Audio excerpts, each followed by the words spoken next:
Hello दोस्तों, नमस्कार, जय हिंद, वंदे मातरम। कैसे हैं आप सभी दोस्तों। पुलिस कांस्टेबल भर्ती परीक्षा को लेकर के आज हमारा ये मध्य प्रदेश सामान्य ज्ञान भूगोल से संबंधित है, जो कि पार्ट 1 वीडियो है, जैसा कि आप लोगों ने थंबनेल में देखा है। तो दोस्तों, देरी ना करते हुए चलिए शुरू करते हैं। और टोटल 100 एमसीक्यू हैं, जो कि मोस्ट इम्पोर्टेंट है आपके एग्जाम के हिसाब से।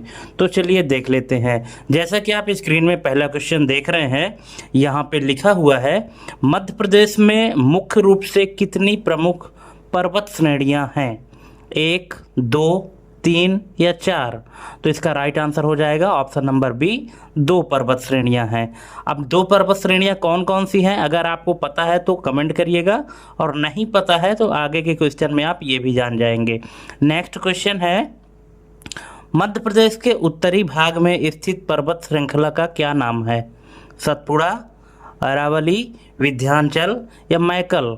तो इसका राइट आंसर हो जाएगा विंध्याचल। जो मध्य प्रदेश के उत्तरी भाग में स्थित है वो विंध्याचल पर्वत श्रेणी है। नेक्स्ट है, मध्य प्रदेश के दक्षिणी भाग में कौन सी पर्वत श्रेणी स्थिति है? तो ये है दोस्तों सतपुड़ा। आई होप कि आपको पहले क्वेश्चन का जो आंसर हमने बोला था कि 2 पर्वत श्रेणियां हैं, तो आपको क्लियर हो गया होगा कि कौन कौन सी 2 पर्वत श्रेणियां हैं। एक है विंध्याचल और दूसरा है सतपुड़ा। विंध्याचल उत्तरी भाग में है और सतपुड़ा दक्षिणी भाग में है। नेक्स्ट है, उत्तर से दक्षिण की ओर जाने पर मध्य प्रदेश की स्थलाकृतियों का सही क्रम क्या है? अगर उत्तर से दक्षिण की ओर आप जा रहे हैं तो मध्य प्रदेश की जो स्थलाकृति है उसका सही क्रम क्या है? यहाँ पे 4 ऑप्शन दिए गए हैं। आप ऑप्शन को अच्छे से जब पढ़ेंगे तब आपको समझ में आ जाएगा कि इसका राइट आंसर क्या है। इसका राइट आंसर हो जाएगा option number C, Vindhyachal, Narmada घाटी, सतपुड़ा, इसके बाद फिर ताप्ती घाटी। नेक्स्ट है, विंध्याचल पर्वत किस प्रकार के पर्वत का उदाहरण है? वलित पर्वत, ब्लॉक पर्वत, अवशिष्ट पर्वत या ज्वालामुखी पर्वत? तो दोस्तों इसका राइट आंसर हो जाएगा ऑप्शन नंबर सी, अवशिष्ट पर्वत। जो विंध्याचल पर्वत है वो अवशिष्ट पर्वत का उदाहरण है। नेक्स्ट है, भारत के राष्ट्रीय गान जन गण मन में उल्लिखित 2 पर्वतों में से एक मध्य प्रदेश में स्थित है, उसका क्या नाम है? अब देखिए, अगर आपको जनगण मन याद होगा तो इसमें से तो ये आ ही जाएगा, और वो भी मध्य प्रदेश में एक पर्वत स्थित है, उसका भी नाम हमारे राष्ट्रीय गान में है। तो वो कौन सा है? तो हिमालय, सतपुड़ा, विंध्य या अरावली? तो आपको पता है दोस्तों, हिमालय तो मध्य प्रदेश में है नहीं, है ना। तो फिर ये कॉमन सेंस वाली बात है, वो है क्या? विंध्य। ऑप्शन नंबर सी इसका करेक्ट आंसर हो जाएगा, क्योंकि सतपुड़ा तो आता ही नहीं है जनगण मन में, है ना। नेक्स्ट है, मालवा क्षेत्र में स्थित जाना पाव, सिगार और धजारी चोटियाँ किस पर्वत श्रृंखला का हिस्सा हैं? सतपुड़ा, विंध्याचल, अरावली या मैकाल? इसका राइट आंसर हो जाएगा विंध्याचल। ऑप्शन नंबर 20 का करेक्ट आंसर हो जाएगा। नेक्स्ट है, भोपाल शहर कितनी पहाड़ियों से घिरा हुआ है? 3, 4, 5 या 7? तो इसका राइट आंसर है 5। भोपाल 5 पहाड़ियों से घिरा हुआ है। ऑप्शन नंबर सी इसका करेक्ट आंसर हो जाएगा। अगर आपको उन पहाड़ियों के नाम भी पता हो तो प्लीज़ कमेंट करिएगा। नेक्स्ट है, विंध्याचल पर्वत श्रृंखला का सबसे पूर्वी हिस्सा किस नाम से जाना जाता है? राजपीपला, महादेव, भांडेर और कैमूर, ग्वालीगढ़? तो इसका राइट आंसर हो जाएगा भांडेर और कैमूर। भांडेर और कैमूर के नाम से जाना जाता है विंध्याचल पर्वत श्रृंखला का सबसे पूर्वी हिस्सा। नेक्स्ट है, सद्भावना शिखर, जिसे गुडविल चोटी कहते हैं, सद्भावना शिखर किस पर्वत श्रृंखला का हिस्सा है और यह किस जिले में स्थित है?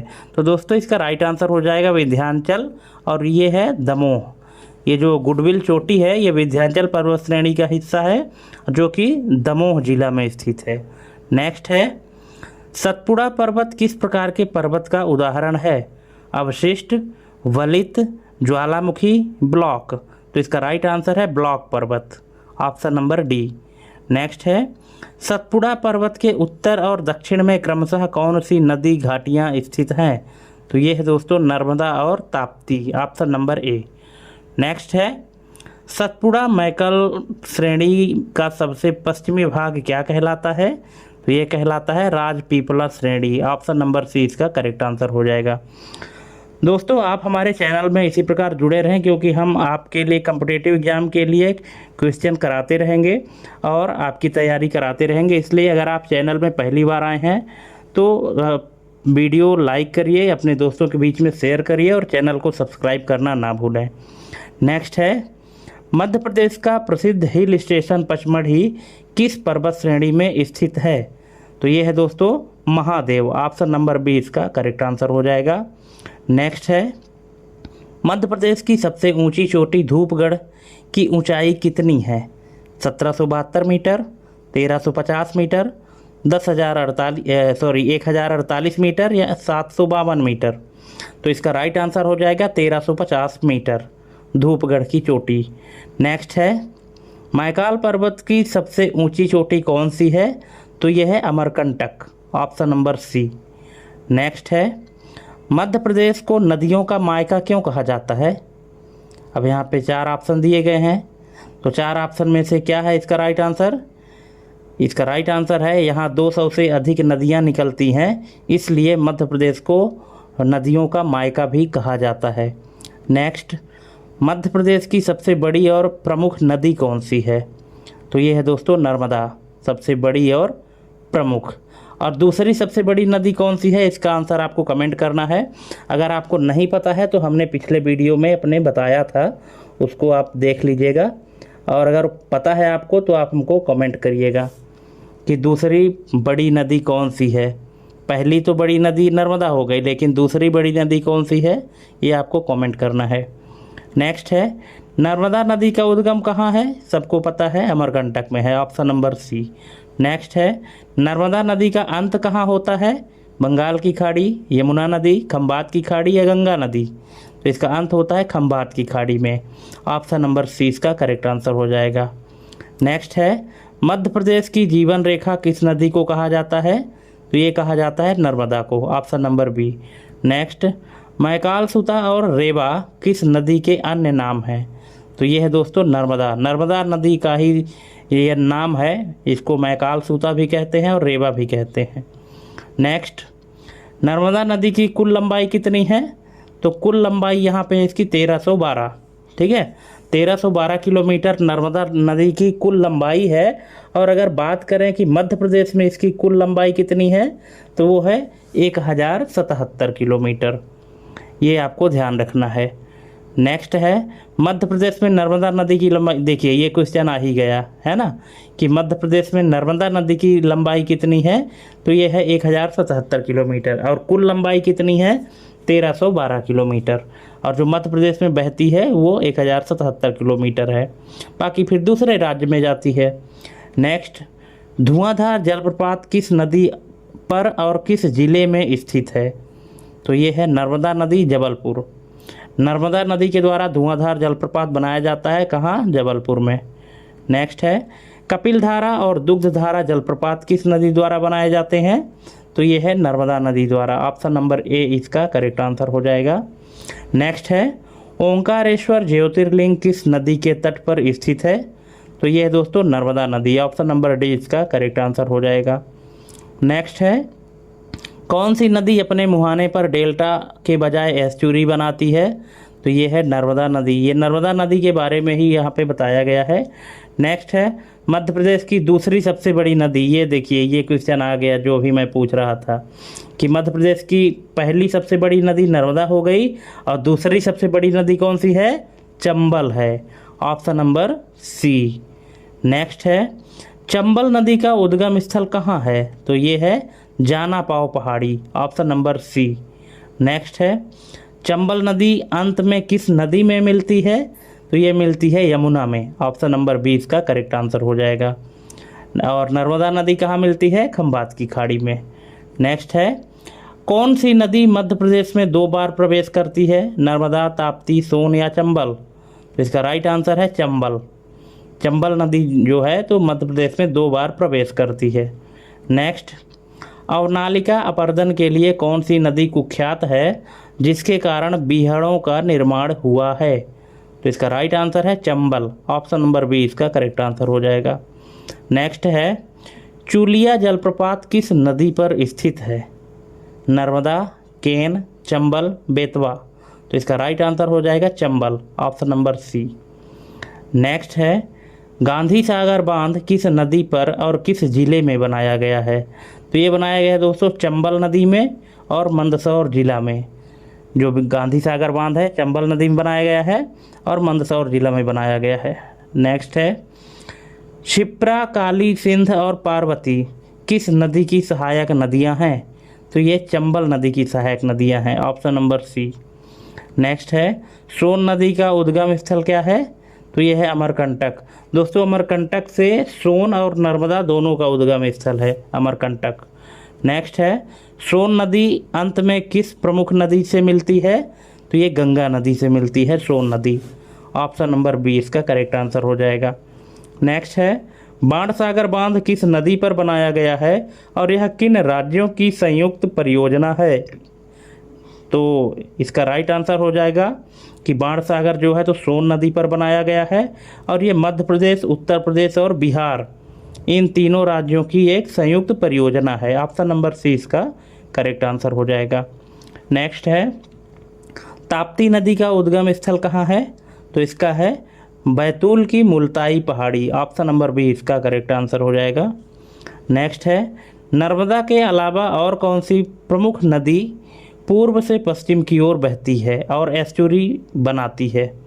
तो ये है ताप्ती नदी, ऑप्शन नंबर डी इसका करेक्ट आंसर हो जाएगा। चलिए नेक्स्ट क्वेश्चन है, प्रदूषण के आधार पर मध्य प्रदेश की गंगा किस नदी को कहा जाता है? तो ये कहा जाता है बेतवा नदी को। बेतवा नदी को मध्य प्रदेश की गंगा के नाम से भी जाना जाता है प्रदूषण के आधार पर। नेक्स्ट है, बेतवा नदी का उद्गम स्थल कहाँ से है? तो यह रायसेन का कुमरा गांव, रायसेन का कुमरा गांव है जहाँ से बेतवा नदी का उद्गम स्थल है। नेक्स्ट है, महाकालेश्वर ज्योतिर्लिंग उज्जैन किस नदी के तट पर स्थित है? तो ये है दोस्तों क्षिप्रा, यहाँ शिप्रा लिखा है लेकिन क्षिप्रा होगा इसका राइट आंसर, ठीक है। वो ये जो वर्तनी है वो अशुद्धि है, आप समझ लीजिएगा, ये क्षिप्रा लिखा गया है। नेक्स्ट है, खान नदी जिसके तट पर इंदौर शहर बसा है किसकी सहायक नदी है? अब देखिए इस क्वेश्चन में दो क्वेश्चन बन रहे हैं। पहला तो इंदौर शहर किस नदी के किनारे बसा है, मतलब खान नदी की, ये किसकी सहायक नदी है? तो ये है क्षिप्रा की, ऑप्शन नंबर डी। नेक्स्ट है, तवा नदी किसकी प्रमुख सहायक नदी है? तो ये है नर्मदा की, ऑप्शन नंबर ए। मध्य प्रदेश का सबसे ऊंचा जलप्रपात कौन सा है? तो ये दोस्तों बहुटी, ऑप्शन नंबर सी इसका करेक्ट आंसर हो जाएगा। नेक्स्ट है, चचाई और केवटी जलप्रपात किस जिले में स्थित है?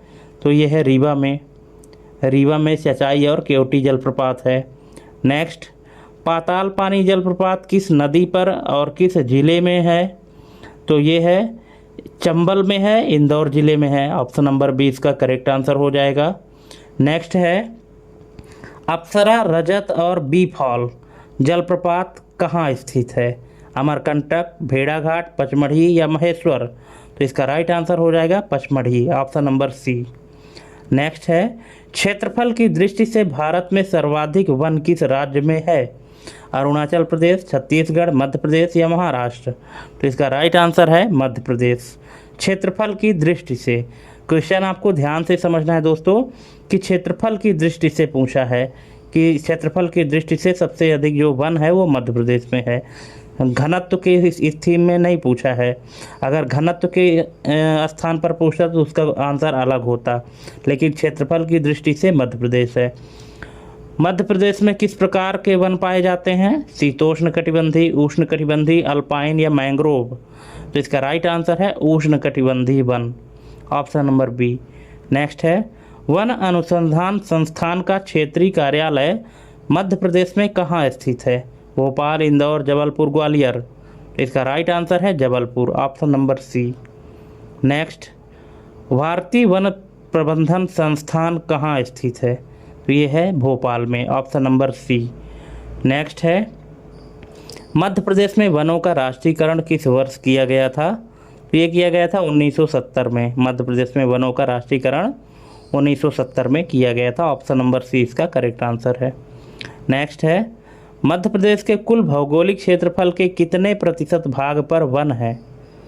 तो ये दोस्तों 25.14%, ऑप्शन नंबर बी इसका करेक्ट आंसर हो जाएगा। नेक्स्ट है, मध्य प्रदेश का सर्वाधिक वन आवरण वाला जिला कौन सा है? छिंदवाड़ा, मंडला, बालाघाट या शहडोल? इसका राइट आंसर है Balaghat, option number C. Next, Madhya Pradesh का न्यूनतम वन आवरण वाला जिला कौन सा है? तो ये है उज्जैन। सबसे अधिक वन आवरण वाला जिला जो है तो बालाघाट है और सबसे कम आवरण वाला जिला उज्जैन है। नेक्स्ट, मध्य प्रदेश में कुल कितने वन वृत्त हैं? मध्य प्रदेश में कुल कितने वन वृत्त फॉरेस्ट सर्कल हैं? 12, 14, 16 या 18? तो ये है 16, option number C. Next, Madhya Pradesh का सबसे बड़ा वन वृत्त कौन सा है? तो यह है खंडवा, ऑप्शन नंबर बी इसका करेक्ट आंसर हो जाएगा। नेक्स्ट, प्रशासनिक आधार पर मध्य प्रदेश के कितने प्रतिशत वन आरक्षित वन की श्रेणी में आते हैं? तो ये है दोस्तों 65%, ऑप्शन नंबर बी इसका करेक्ट आंसर हो जाएगा। दोस्तों आप लोग क्वेश्चन हमारा देखते हैं, वीडियो देखते हैं, लेकिन उसमें आप लोग अपनी सहमति नहीं बताते हैं कि आपको क्वेश्चन कैसा लगा। आप लोग कमेंट ज़रूर करिएगा कैसा लगा, या लेवल कैसा है हमारे क्वेश्चन का, आपको और हाई लेवल का क्वेश्चन चाहिए या यही लेवल मेंटेन रखें, क्या रखें। थोड़ा सा आप लोग जब तक हमको नहीं बताएंगे तो हमको थोड़ा सा ये समझने में आसानी नहीं हो पाएगी कि हम आपको किस लेवल के क्वेश्चन दें। इसलिए प्लीज़ आपसे रिक्वेस्ट है कि अगर आप क्वेश्चन देखते हैं, वीडियो देखते हैं, तो आप हमको सजेस्ट कर सकते हैं ताकि हम आपके लिए और बेहतर से बेहतर कंटेंट जो है तो ला सकें। चलिए नेक्स्ट क्वेश्चन है, मध्य प्रदेश में किस वृक्ष की लकड़ी सर्वाधिक पाई जाती है? साल, सागौन, बांस, शीशम? तो इसका राइट आंसर है सागौन। सागौन की लकड़ी मध्य प्रदेश में सबसे अधिक पाई जाती है। नेक्स्ट है, मध्य प्रदेश में रेलवे स्लीपर बनाने में किस वृक्ष की लकड़ी का उपयोग होता है? सागौन, बांस, खैर, साल? तो इसका राइट आंसर है साल। रेलवे स्लीपर बनाने में साल की लकड़ी का उपयोग होता है। नेक्स्ट है, तेंदुपत्ता का उपयोग मुख्य रूप से किस उद्योग में होता है? कागज, बीड़ी, कत्था, फर्नीचर? तो दोस्तों पत्ते का उपयोग तो बीड़ी निर्माण में होता है, ऑप्शन नंबर बी है। नेक्स्ट है, खैर वृक्ष से क्या बनाया जाता है? तो खैर वृक्ष से कत्था बनाया जाता है। जो पान में कत्था खाते हैं ना, वो खैर के वृक्ष से बनाया जाता है, ऑप्शन नंबर सी। कहीं कहीं कत्था को खैर भी बोला जाता है ना। तो जो कत्था है वो खैर के वृक्ष से बनाया जाता है, ऑप्शन नंबर सी इसका करेक्ट आंसर हो जाएगा। नेक्स्ट है, भारत में सर्वाधिक राष्ट्रीय उद्यान किस राज्य में है? तो ये है मध्य प्रदेश में, ऑप्शन नंबर सी। सर्वाधिक तो हैं लेकिन कितने हैं इसकी संख्या आपको कमेंट करनी है। नेक्स्ट है, मध्य प्रदेश का पहला और सबसे बड़ा राष्ट्रीय उद्यान कौन सा है? बांधवगढ़, पन्ना, कान्हा किसली, सतपुड़ा? तो इसका राइट आंसर है कान्हा किसली।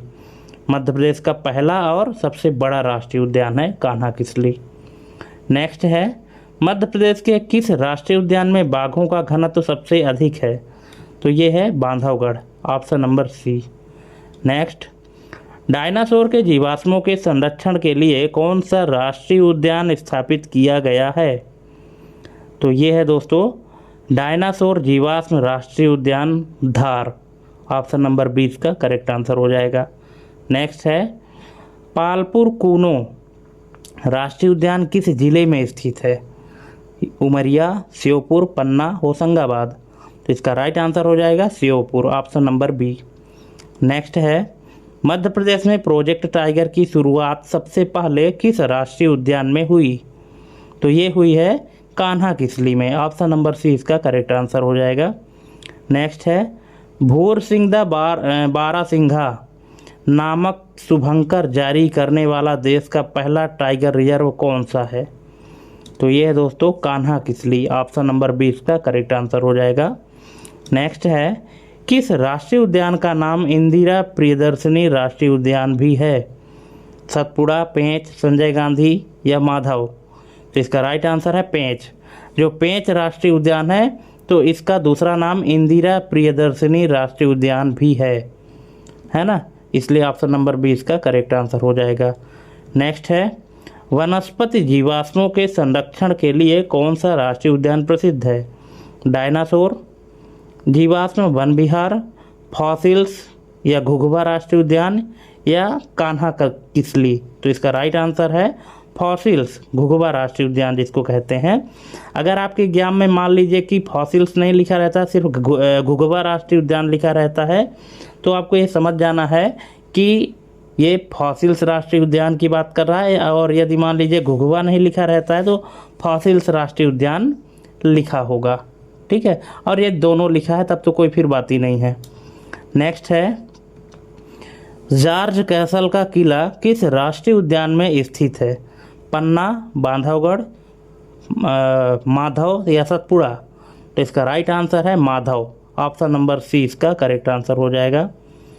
नेक्स्ट है, कौन सा राष्ट्रीय उद्यान 32 पहाड़ियों से घिरा हुआ है? तो ये है दोस्तों बांधवगढ़। बांधवगढ़ जो है तो 32 पहाड़ियों से घिरा हुआ है। नेक्स्ट है, मध्य प्रदेश का सबसे छोटा राष्ट्रीय उद्यान कौन सा है?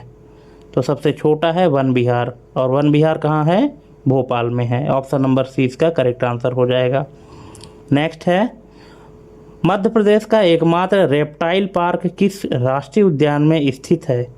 तो ये है दोस्तों पन्ना में, ऑप्शन नंबर बी इसका करेक्ट आंसर हो जाएगा।